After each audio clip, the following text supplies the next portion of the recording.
High, কেমন আছেন সবাই? আশা করি ভালো আছেন। গত পর্বে আমরা এলিমেন্টরের শর্টকাট উইজেট নিয়ে আলোচনা করেছিলাম। তো আজকে আমরা এলিমেন্টরের HTML উইজেট নিয়ে আলোচনা করব। তো আজকে যারা আমার এই ভিডিওটি নতুন দেখছেন তার উপরে থাকা আই বাটন ক্লিক করে সেখান থেকে আপনারা এই প্লেলিস্টের সকল ভিডিওগুলো পেয়ে যাবেন। আবার ডেসক্রিপশন বক্সেও প্লেলিস্টের লিঙ্কটা পেয়ে যাবেন, সেখান থেকে আপনারা এই ভিডিওগুলো দেখতে পাবেন। অবশ্যই ভিডিওটি শুরু থেকে শেষ পর্যন্ত দেখবেন এবং কমেন্ট করে জানাবেন ভিডিওটি আপনাদের কেমন লাগলো। তার পাশাপাশি ভিডিওগুলো প্রচুর শেয়ার করে দিবেন যেন সবাই এই ভিডিওগুলো দেখতে পায়। তো চলুন শুরু করা যাক। প্রথমে আমরা ওয়ার্ডপ্রেস ড্যাশবোর্ড লগইন করে নিব। তো আমি বরাবরের মতোই ওয়ার্ডপ্রেস ড্যাশবোর্ড লগইন করে নিয়েছি, একটা পেজ এখানে ওপেন করে রেখেছি। তো আজকে আমরা এই HTML উইজেটটি নিয়ে আলোচনা করব এবং দেখব এই HTML উইজেটের মাধ্যমে আমরা কি কি কাজ করতে পারি। এই HTML এর মাঝে আমরা আসলে কি করতে পারি। এই HTML এর মাঝে আমরা বিভিন্ন ফাংশনালিটি যে হচ্ছে কোড দিয়ে যে ফাংশনালিটিগুলো তৈরি করি সেগুলো আমরা এখানে ব্যবহার করতে পারি। আবার হচ্ছে যে আমাদের গুগল এডস এর যে হচ্ছে HTML কোড সেগুলো আমরা এখানে ব্যবহার করতে পারি, বা বিভিন্ন হচ্ছে যে আমরা হেডিং ট্যাগ তৈরি করে বা বিভিন্ন যে ফর্ম তৈরি করি সেগুলো আমরা কিন্তু এখানে এই কোডের মাধ্যমে হচ্ছে ব্যবহার করতে পারি। তো চলুন দেখি কিভাবে আমরা এটা ব্যবহার করব। তার জন্য প্রথমে আমরা কি করব, জাস্ট এখানে একটা স্ট্রাকচার নিয়ে নিলাম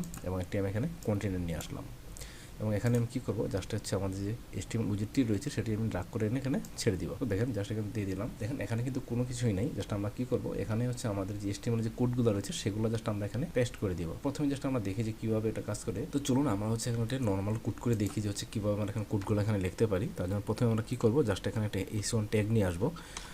এর ভিতর হচ্ছে আমি একটা ট্যাগ দিয়ে দিব h1 এবং হচ্ছে জাস্ট আমরা লিখে দিব হচ্ছে weblearnerbd এবং হচ্ছে জাস্ট আমি ক্লোজিং ট্যাগ দিয়ে দেবো। h1 এর যে ক্লোজিং ট্যাগটি সেটা আমরা এখানে লিখে দেবো। তো দেখেন আমার কিন্তু এখানে লেখাটা চলে আসলো। এখন চাচ্ছি আমি জাস্ট এটা একটা স্টাইল করব। তার জন্য কি করবো, এই h1 এর ভিতর জাস্ট আমি লিখে দিব স্টাইল এবং জাস্ট এখানে দিয়ে দিব হচ্ছে ব্যাকগ্রাউন্ড কালার দিয়ে দেবো হচ্ছে আমি গ্রিন। দেখেন আমার কালারটা কিন্তু এখানে চলে আসলো এবং জাস্ট আমি এটা হচ্ছে কী করবো, সেন্টারে নিয়ে যাব লেখাটাকে। তার জন্য কী করবো, জাস্ট দিয়ে দেবো হচ্ছে ডিসপ্লে হচ্ছে ফ্লেক্স এবং হচ্ছে জাস্টিফাই কন্টেন্ট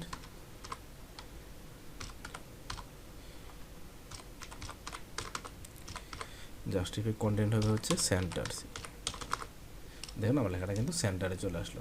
তো এখন চাচ্ছি আমি জাস্ট এটা একটা প্যাডিং দিব এবং হচ্ছে জাস্ট প্যাডিং হবে হচ্ছে 40 পিক্সেল 20 পিক্সেল দিয়ে দিলাম আমি এখানে। দেখেন আমার চারপাশে কিন্তু একটা প্যাডিং পেয়ে গেছে। তো এইভাবে হচ্ছে আমরা আসলে HTML কোডগুলো এখানে দিয়ে হচ্ছে আমরা ডিজাইন করতে পারি। আমরা চাইলে কিন্তু যে টেক্সটের যে কালারটা সেটাও চেঞ্জ করতে পারি। জাস্ট আমি দিয়ে দিচ্ছি হচ্ছে কালার হচ্ছে হবে রেড। দেন আমার একটা কালার কিন্তু অলরেডি চেঞ্জ হয়ে গেল রেড এবং জাস্ট আমি এটা দিয়ে হচ্ছে ফন্ট হবে হচ্ছে বোল্ড বোল্ড। না ফন্টটা কিন্তু হচ্ছে বোল্ড হয়ে গেল। এইভাবে হচ্ছে আমরা এখানে হচ্ছে HTML কোডগুলো এখানে হচ্ছে লিখে কিন্তু আমরা হচ্ছে ডিজাইনগুলো করতে পারি। আবার হচ্ছে আমরা বিভিন্ন ফাংশনালিটি কিন্তু এখানে ব্যবহার করতে পারি। ধরুন আমি আরেকটা হচ্ছে এখানে উইজেট নিয়ে নেব। আমি চাচ্ছি যে হচ্ছে আমরা এখানে আরেকটি সেকশন নেব এবং হচ্ছে আমি এখানে হচ্ছে একটা কন্টেনার নিয়ে আসবো এবং এখন আমি চাচ্ছি জাস্ট হচ্ছে আমার একটা ডিজাইন নিয়ে আসবো এখানে মার্কিউ ট্যাগের। জাস্ট তার জন্য কী করবো, জাস্ট W3 স্কুলে যাব।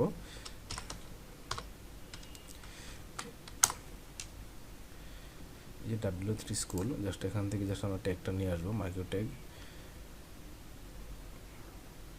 ধরুন হচ্ছে আমি এই কোডটা জাস্ট কপি করে নিলাম, কপি।